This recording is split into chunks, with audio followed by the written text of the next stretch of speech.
Hello and welcome to Law and Order SVU here on FANVERSATION. This is the Law and Order SVU recap discussion. We are talking season 22, episode 5. This episode I'm never gonna get it right. I try so hard every time. Called "Turn Me On, Take Me Private." Before we jump in, first of all, happy birthday, Warren Leight, the showrunner.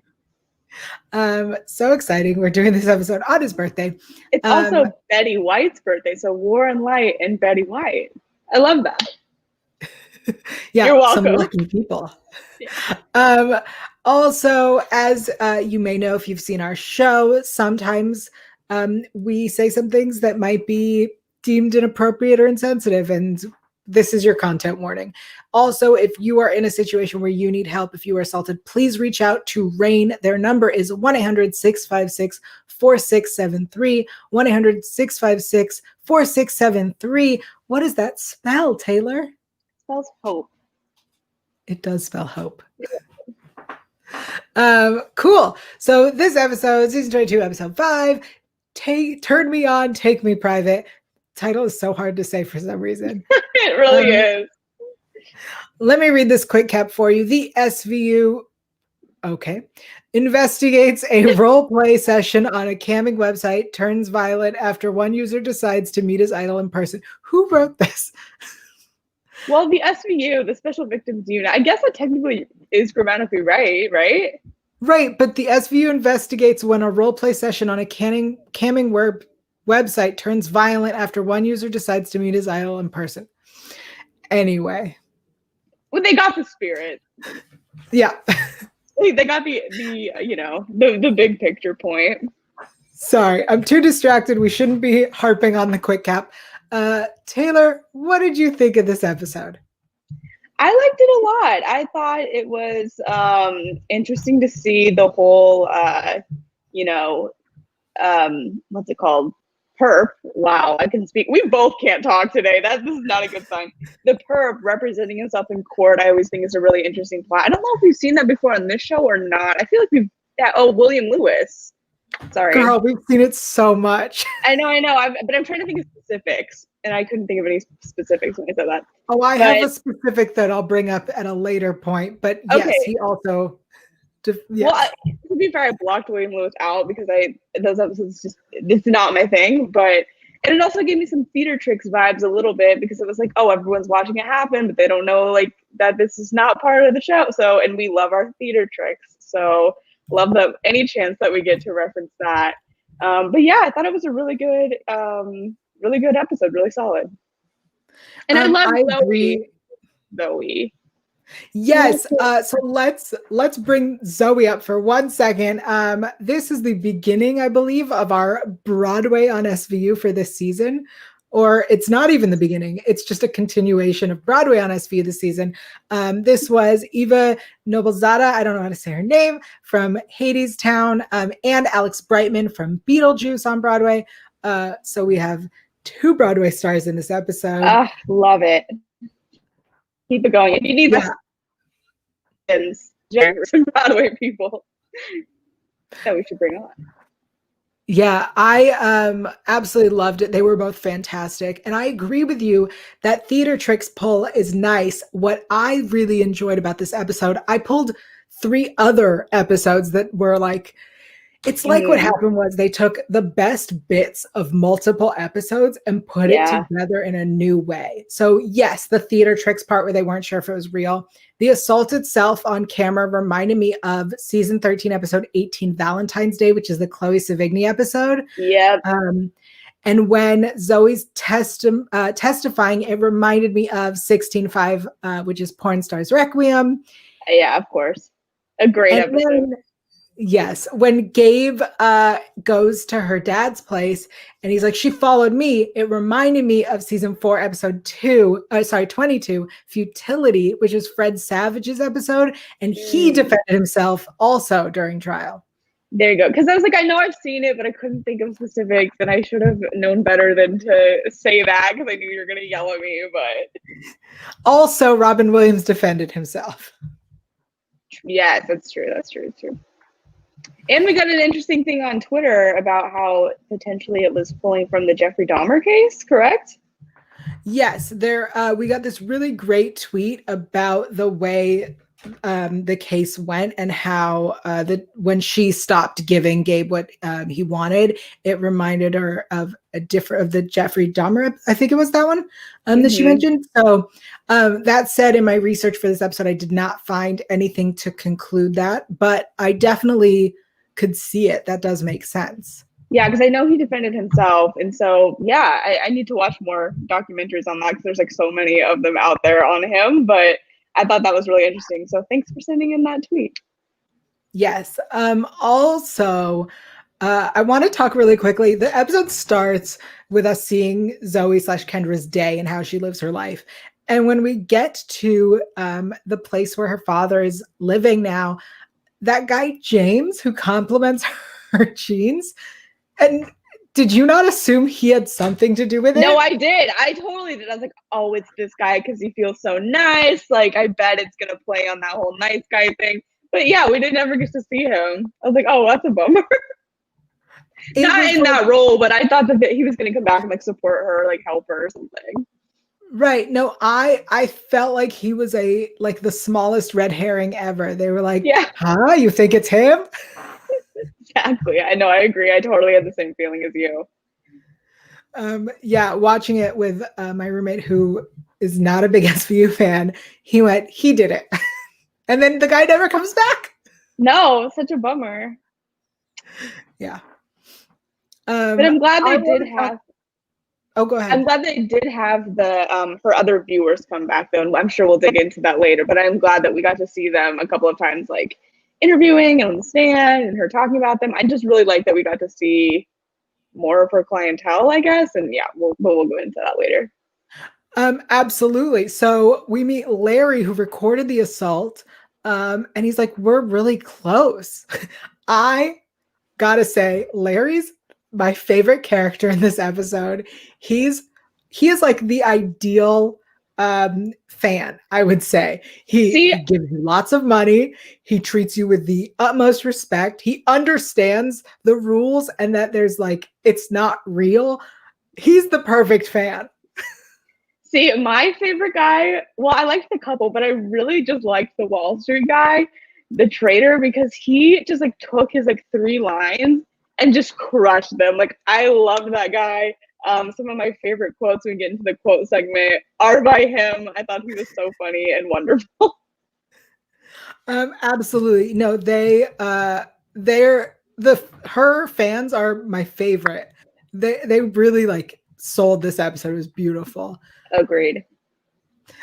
Speaking of her, Zoe slash Kendra's life, let's talk about the return of pornmonger, John Waters. Look, we complained so much that he was underutilized last time we saw him, and in this episode, he was perfection.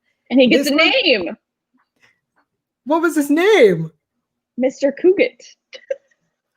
When was that said? When they were walking in, they're like, oh, Mr. Cougat. Oh, he's still credited online as pornmonger. Well, that's what he was in the first episode. We were like, he doesn't even get a name. Like, we were so mad. And so I think that they threw a name in this time. So he's like, okay, he has a real character title now. Unless I'm just dreaming that, but I'm like 99% sure that they said that. I mean, they might have. I was too amused by the fact that he'll only talk to the guy who went to lawyer school, because we complained about we like laughed at that line last time. So the fact they brought it back was incredible. He's great. He needs to just be like pop in every once in a while. Honestly, I absolutely love this character. I would like him to run every like porn site going forward. Totally. And B, the fact that like it makes sense. Benson like being like, you know, what an entrepreneur you are. And him being like, yeah, I adapt. It was great. It is true. I think they brought up so many good like current event type things or like current issues. there was that. There was the fact that there's such an uptick in camming because of COVID, which I really like touched on that issue. They touched on the fact that the insurance like taking a long time to go through because of COVID. So I think they're doing a really good job this season of weaving, besides the masks, because I still don't know what's going on there, but like weaving in the current issues because of COVID. I think they're doing a great job of that, even if it's not like a central issue, like throwing in lines about that. I love that they're doing that. Absolutely. I totally agree. I think the way that this all played out felt very, like, really grounded in our current reality.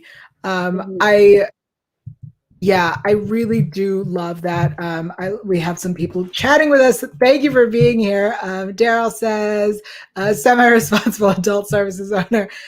He's great. I love it. And Daniel agrees. This is a great episode. Yeah. Thank you for joining us live in the chat. I am having computer issues. So this was a really, really great episode. I love the way that they catch Shy Gabe, the way that she like does the one-on-one private sessions with her top people to try to find them or try to see who it was. I think that was so clever and shows how strong she is. I was gonna say she did such a good job, and like being able to improv that and like keep her cool when he's like admitting to it. She was just such a good character because she showed like some vulnerability, obviously, but I love how like organized and smart she was about everything. It was just, I don't know. I thought it was a really interesting way to like approach character. I totally agree.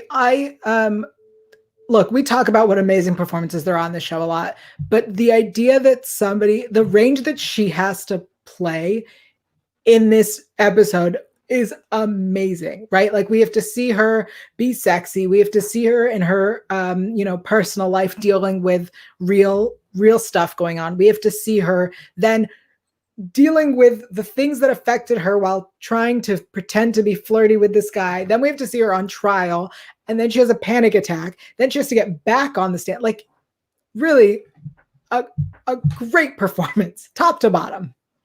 I agree. And I always think it's obviously I like it when there's like the really big performances that kind of overdo it. But I loved how hers was so real and like you said, grounded. Like it felt so like realistic, which I loved, which is, I don't know. I just think it was really like a special thing she like really tapped into. Yeah, no, I agree. I know how much you love the over the top. That's why I think we have to acknowledge also like when it's perfect. Agreed. Let's talk about Gabe's interrogation because we have this really cute good cop, bad cop thing with Kat and Finn. And I was really bummed that he didn't like play into Kat's hand when she was like, no, like they had a relationship. But he says this twice, and I found it so frustrating. He's a certified paralegal, everybody. This guy's certified paralegal. Look, I claim to be a lawyer after 22 seasons of SVU and a couple of law classes. I claim to be a lawyer, but even I know not to represent myself. Oh, it's so obnoxious. Like just the fact that someone would even do that, how they think of themselves. Like I hate him so much even more, the fact that he did that. And it totally was to get in her head and like assert his dominance over her, which we see. Oh, it's so gross. But like he did a great job playing him because I wanted to kill him so badly. Yeah, I agree totally. I also really love when Finn points out to Carisi that this is how it all works. That all sex work is about the same thing. It's about, pretending that there is a relationship, and sometimes, the client gets too attached. We've seen this happen in multiple episodes of SVU.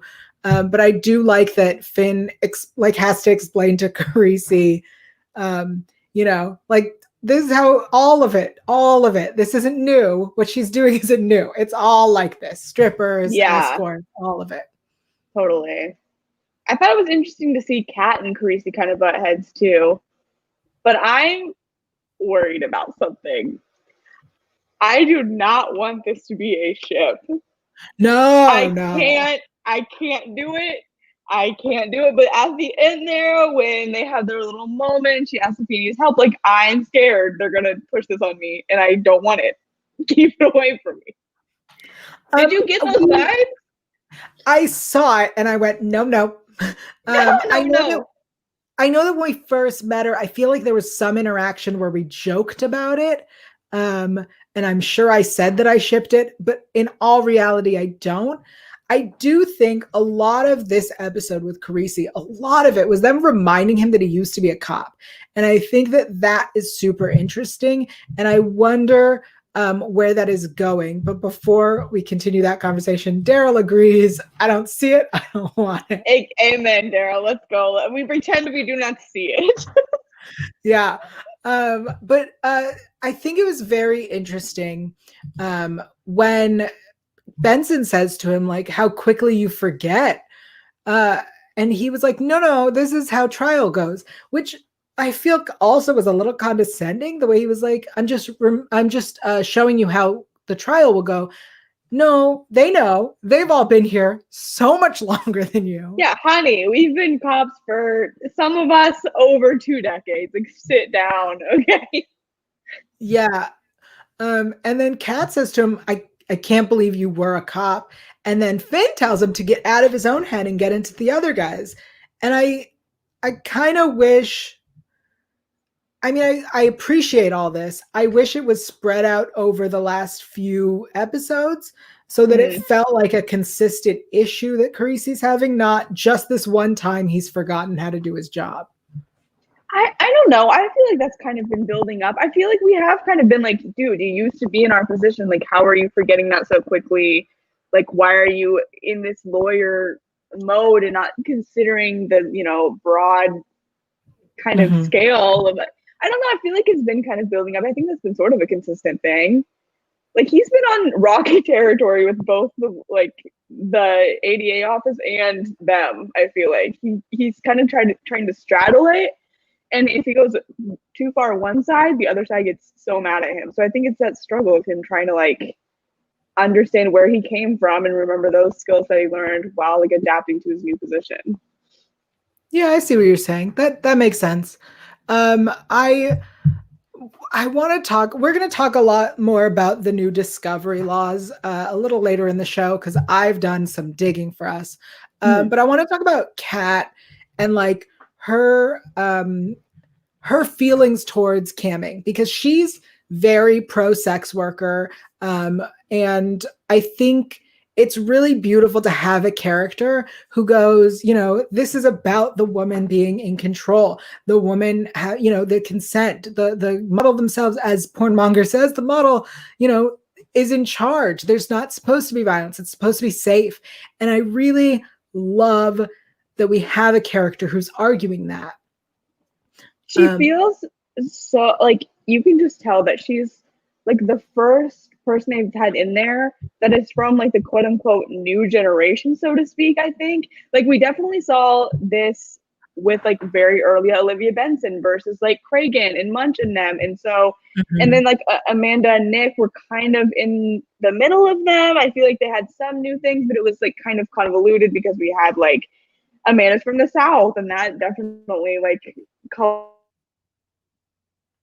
and feel that it's really refreshing to have her who has these like new bold ideas kind of, and it's interesting to see Olivia in this new position like now having to think about that and straddle what she believes versus like what she's learned over the years. So I just like I'm just so happy we have Kat full time because she's such a good addition and adds so many layers, I think, to the squad of the show. I totally agree. If you look back on early seasons, when Benson would have a victim who was a prostitute or who was a stripper and something happened and she was always like, it doesn't matter what you do. And it reminds me of Porn Stars Requiem, which I've brought up earlier. It's very much that like what you do for work should not affect your ability to consent. And I think that that's really beautiful. And Benson is on her side. And I love that moment where she's like trying to explain it and then takes a phone call. And Finn is like, we are on your, we agree, we're on your side. Yeah. And so I like that because, you know, they of all people have been there so long and should know. And yeah, it's really interesting. And we're going to continue talking about camming in a little bit. I want to talk about our judge, who you may remember that is actress Ada Turturro. We've seen her throughout the years, but she was in last season, the big like 2-episode arc where Rollins gets kidnapped by the dad of the girl. Yeah. Oh, the Epstein case. And she is cousin or sister. She is related to the Turturro family. So it was nice to see her back. I really appreciate like her balancing the like giving Gabe leeway, but also being like, no. At the end there, you could tell she was just like, absolutely not. Like, I'm done with you. Like, you could tell that she was like trying to remain impartial, but she was done with the shenanigans. Yeah. I will say, I felt like there were the parts where he was playing the video of Zoe, you know, all of her things, and then her faking her orgasm was odd that it was not like stopped earlier. He just continued to let it play. Right. Yeah, I agree. Okay. Speaking of that, I feel like this episode kind of may have forgotten that we're at 9 p.m., not 10 p.m. Because one of the lines, he says, did you finish come, or did you come first? That's what it was. Yeah. I was like, did we come on TV? I think I saw a tweet, and I don't remember who it was, but it was like, they've said come more in the past like hour of this than they have in the past 22 seasons of this show. Like, they're really going for it. Also, we got Benson to say sugar fap. Sugar fap, though. Is this a spinoff of Tasty Sugar? I need to know. For me, that is canon. Okay, that is just the truth. It's a little adjacent company to TastySugar.com. It's what Tasty Sugar has become, I think. And they rebranded. Yeah. Not only did Benson say sugar fap, we got John Waters to say sugar fap. Not only that, but this is indeed a dark day. Dark day. Sugar fap. Yep, I wrote it down as well. Like, just what other show could do that for you? None. His testimony was amazing. I would watch an entire hour of just John Waters explaining how porn works. It's incredible. Like, it's just the fact that they just made this happen. Like, thank you so much for this gift. He says during his testimony, he says, there's no physical contact. Our users know this. Like, yeah, that's how it works. And I also just love the fact that he pointed out that camming is consensual, but not only consensual, it's socially distanced.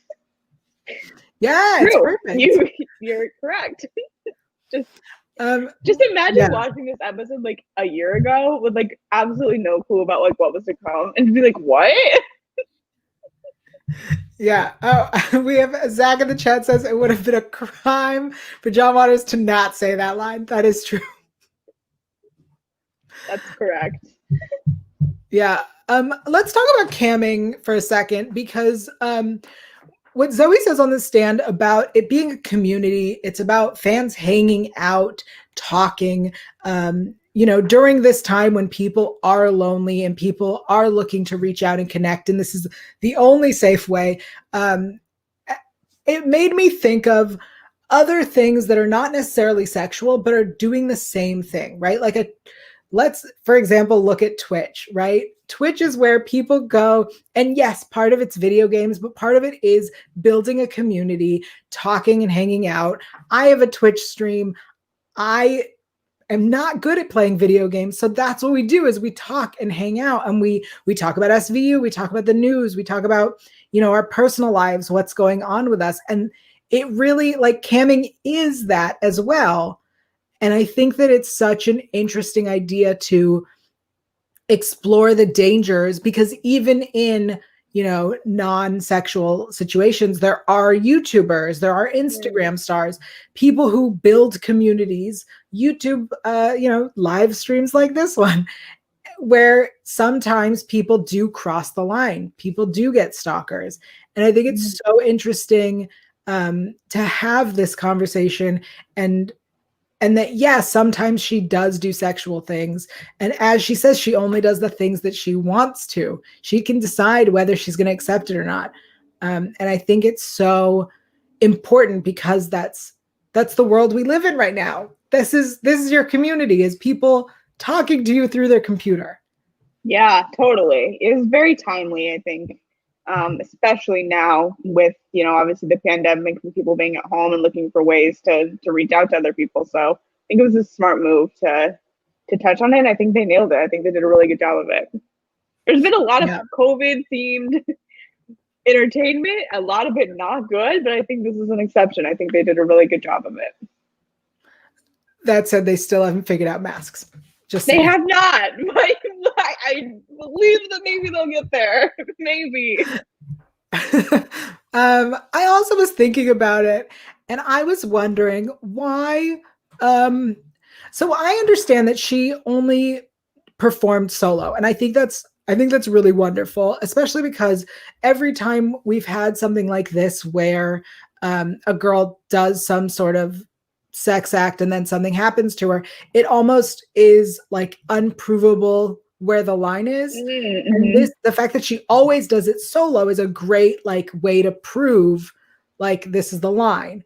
And I think that's super interesting, but I wondered why specifically when people perform BDSM acts, and this I would say falls under BDSM, because she wanted to be dominated, because she is tied up. I think that it falls in that category. It's interesting that the show never kind of brings up safe words. And I think that that's a huge part of the BDSM community and practices.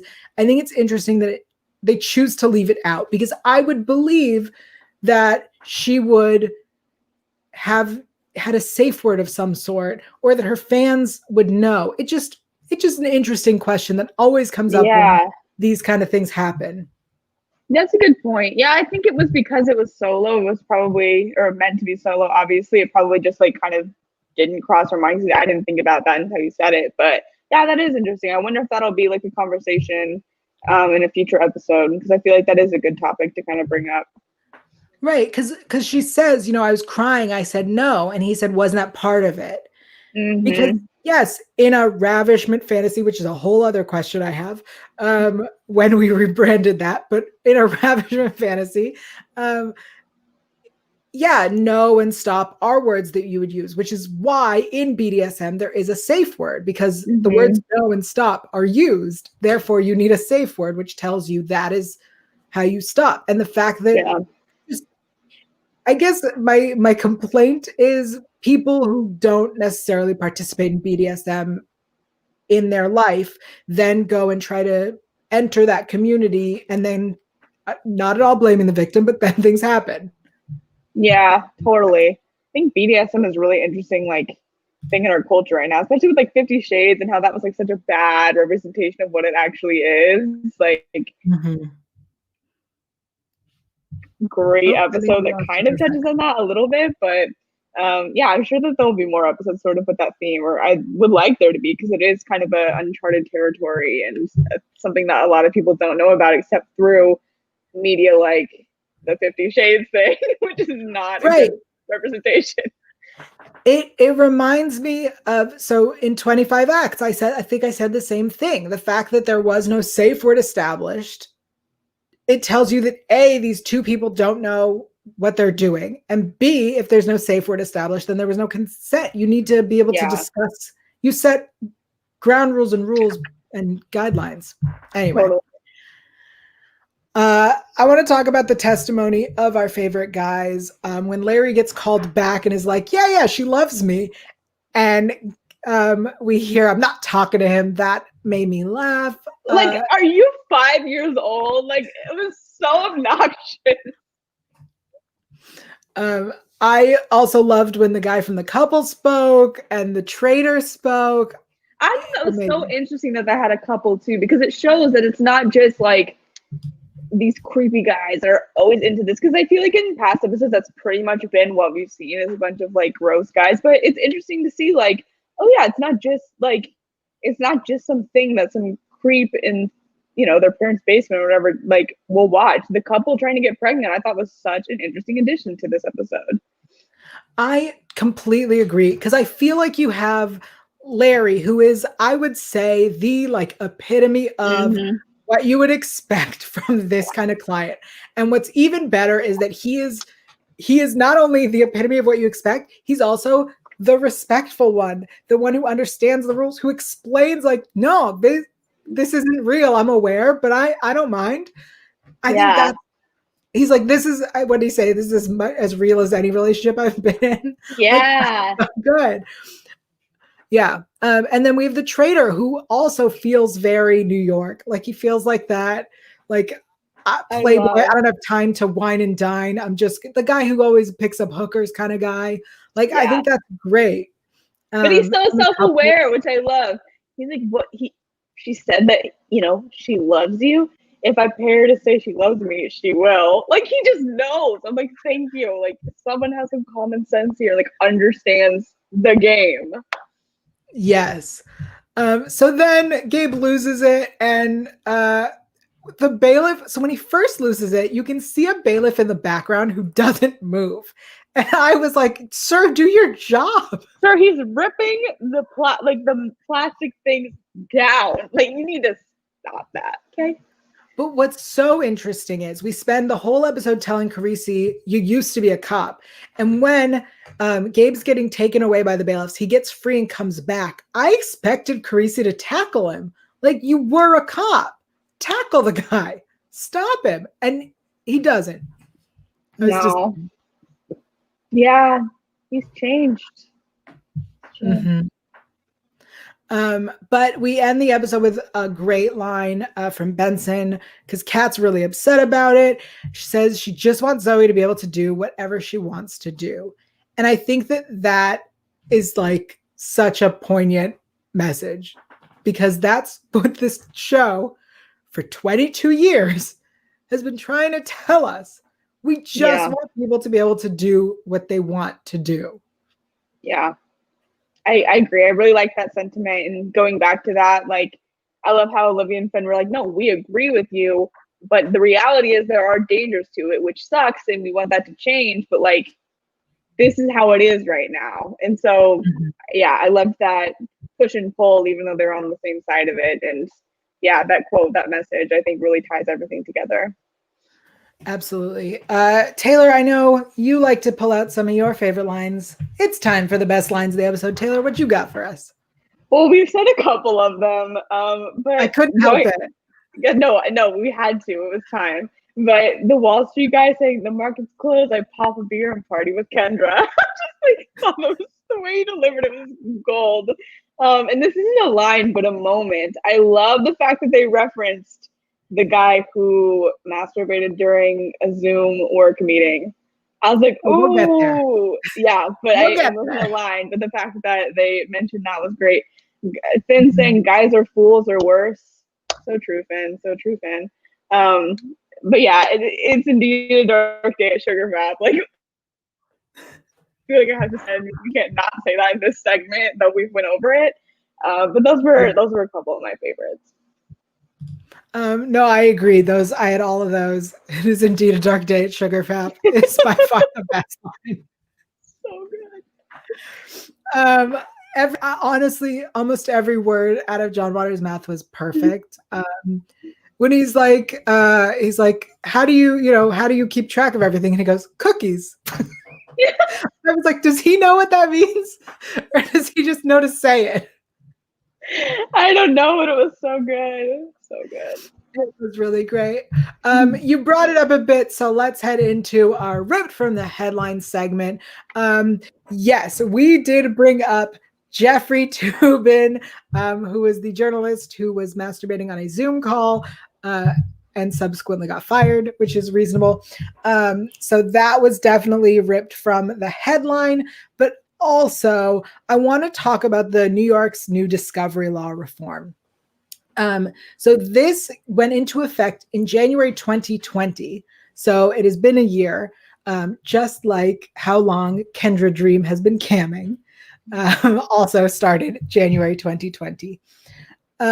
So when this law, I'm going to read a little bit about what it changed. But I think one of the things that really needs to be like addressed in this episode is Benson says, I hate this new law.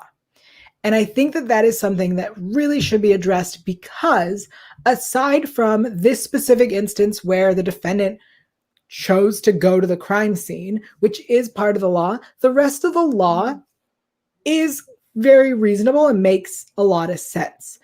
And in a show that we've talked about is propaganda and that is trying to address that, the idea that they gave us a taste of what this law is and then had Benson say that she hates it feels irresponsible. So let me explain what I mean by that. So yes, the part of the episode that we learned about is part of this new discovery law. It is order for access to premises. The defendant may request a court order permitting access to a crime scene or other premises related to the case. The court can also order the premises remain unchanged. In considering whether to grant such a motion, the court must consider several factors. One, need for access, including the risk that the defendant will be deprived of useful evidence. Two, the position of the individual entity who owns or possesses the premises. Three, the privacy, interest, and perceived hardship of the individual or entity allowing access. For the position of the prosecution regarding the request for access. The court may deny access if the probative value can be obtained through other means. Further, if access is granted, the individual or entity who possesses or owns the property may request that law enforcement be present while granting the access. So that's the part of the law that we actually talked about on the show.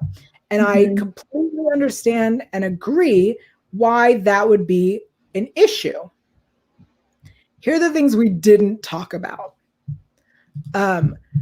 Before this law, the prosecution could give the defense discovery the day before trial. The defense had to write a request for the discovery. This law requires that the discovery be made within 15 days of arraignment unless you request an extension and delivered to the defense. So in a time when we have pointed out that there is a problematic system and that there is an issue with our court system and our laws, this law is made to make it better for the defense. Because we're in a country where they are innocent until proven guilty. Yeah, that's actually a really good point. I didn't realize it was like it had so much more to it than that. Maybe she should have been like, I hate that this law lets him do that. You know what I mean? Like maybe tweak the line a little bit. Wow, that's interesting. Thanks for researching that for me because I sure didn't know that. Well, so they said it like 3 times. They were like, this new law allows this. And I was like, what new law? What is this law? Because in what world is there a law where that the law is just the defendant can go to the crime scene? Like that seems like an odd law. So I wanted to look into it. So the big thing is, here's what, I had the like big statement. Okay. So this law requires automatic discovery, eliminating the need for defense attorneys to make written demand to obtain and review evidence. Specifically, the prosecution must allow the defendant to discover, inspect, copy, photograph, and test all materials relating to the subject matter of the case, whether the prosecutor or someone under the prosecutor's direction is in possession, custody, or control of such item.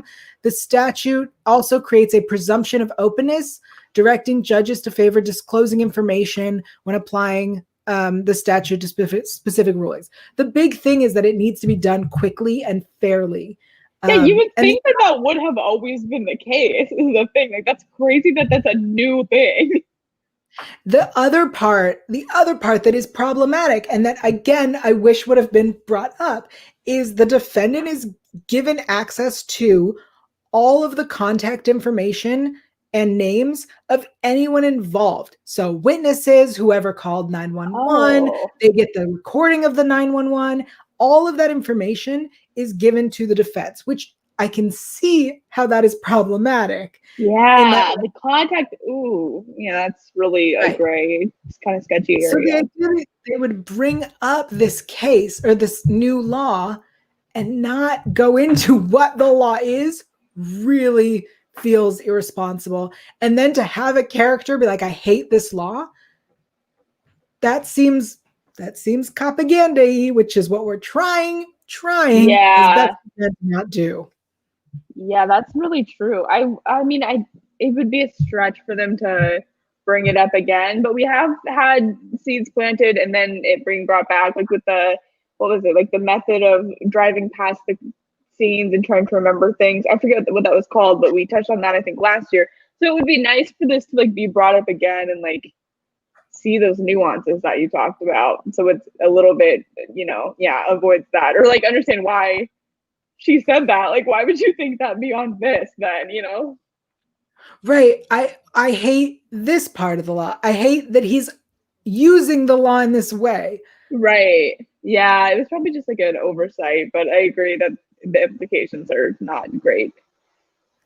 I mean, again, especially because this season they are actively trying to address the like systemic problems. Yeah, totally. Yeah. All right. Moving on to some SVU show news. I have a couple photos to share with us.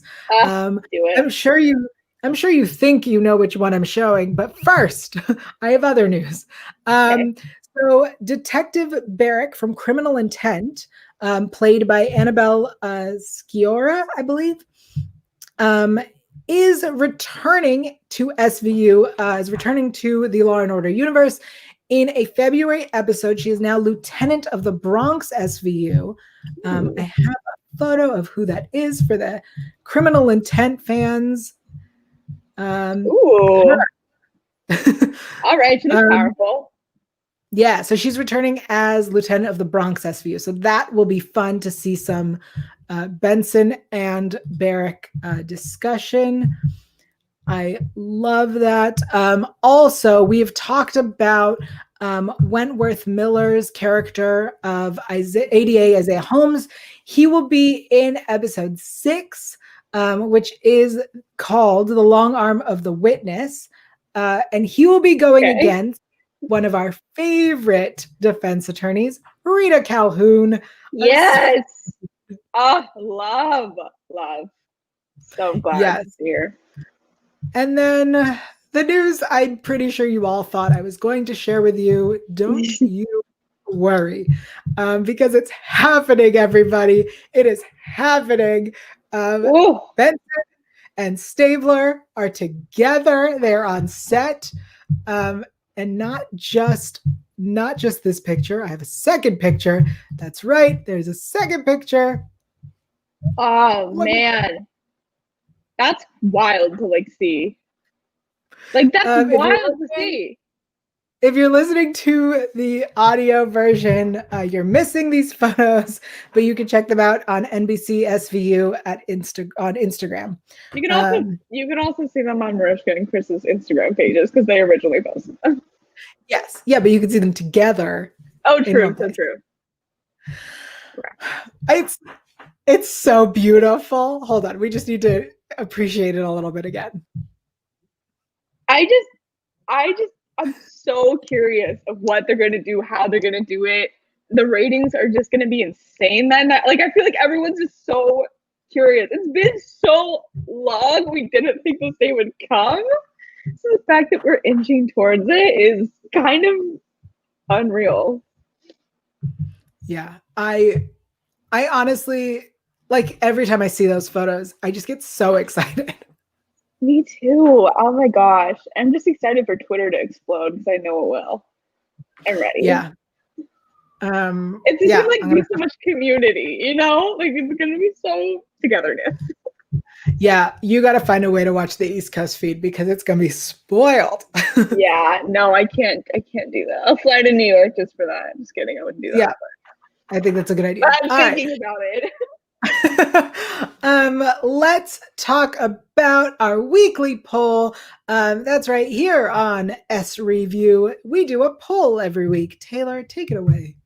Absolutely. Okay, so last week we asked you guys who you would want to spend New Year's Eve with, and Yael, you're about to be real angry. Oh, I know.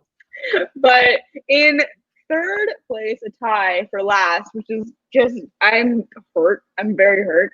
We have Finn and Phoebe, which, okay, guys, like, get some taste. And Kat and her date, which, like, okay, guys, get some taste. But wow, rude.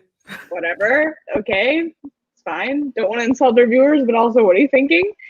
In second place, we have Rollins and Carisi with 30% of the votes. Sorry, 30.3%. And in first place, not really surprising to me, we have Olivia and Noah with 39.4%. I get it. I do get it. You can't really go wrong with any of them. It's Olivia Benson, I'm aware there's a child. He fell asleep pretty early, yeah. That's true. That's true. I'll come over once he's asleep. Okay, perfect. In this week, we are asking you guys what your favorite sex worker episode is. And we have the one we just talked about, obviously. We have Dreams Deferred, the Patricia Arquette episode, like maybe one of my top 5 favorites. I love that episode so much. The fact that she didn't get an Emmy nomination for guest starring was a crime, but that's fine. We have Dreams Deferred, which is currently in first place, which, thank you, you guys have taste in this instance. We have Porn Stars at Requiem, which is season 16, episode 5, which we talked a little bit about. That's the one with the Bella Knox case. And Hannah Marks is like the person who plays her. She's amazing. Such a good episode. And then we have She Paints for Vengeance, which we talked about last season, which I just remember as she draws the painting of Olivia as like the angel on the building. And so that's a classic. These are all classics. Yeah. These are all great episodes. What would you? Yeah, I already voted. What did you vote? Porn Stars Requiem is one of my favorites. That's fair. That's probably my second fave. Dreams Deferred is the first time I cried during an episode of SVU. Like the end is just so beautiful. I watched it sometimes, and the fact, the song it starts out. Oh, I want to watch that so badly. Maybe I'll do that after this because such a good episode. It's unreal. No, I agree. Great episodes. And we will tell you where to find the poll in just a minute. But first, our biggest news thing of all now. What did we learn? You go. I always struggle with this. Like nothing popped out at me. But I learned this entire thing about the New York discovery law reform. So true. I learned a lot of actual things this week. I learned that when the markets close, I can pop a beer and party with Kendra. That's true. That is true. I love that line. I don't think you understand how deeply I love that line. I'm shocked that that's the line you love. Because it was so fun. Because the delivery was perfect. Like, it was so good. When the markets close, pop a beer and party with Kendra. It is indeed a dark day for Sugar Fap. I want to see if that domain is taken, but I don't know. I don't know if I would be on it. Google that for you. Someone who's willing to look that up. Go ahead. I lost it. All right. I love this. I love doing this show with you. This is by far my favorite episode this season. I've seen it at least 3 times now. I'll probably watch it a few more. But again, Anybody who needs help, please reach out to RAINN. Their number is 1-800-656-4673, 1-800-656-4673. Yep, I got it right. I think I finally learned it after 5 years. Proud of you. But if when in doubt, it spells hope. Okay. Thank you. Taylor, where can everyone find you and the poll between now and next episode? Yes, you guys can find me and the poll at alphabet_Ann, and you can find me on Instagram at Taylor_Gates_. Nice. I am everywhere at Yael Tygiel. That's YAELTYGIEL. I am on Twitch, where I'm building a community and hanging out and talking. I am not taking my clothes off, but come anyway. Yet. Yep. Over on Twitch, I'm not going to be streaming tomorrow because it is Martin Luther King Day, and I'm taking the day off. So yeah. But until next Sunday, when we talk more SVU, thank you so much for joining us. Like, subscribe, check out the podcast version. It's this, but less fun. That's the selling point. You really sold it, yeah. Thanks. Thanks, everybody. We'll see you next time. Bye.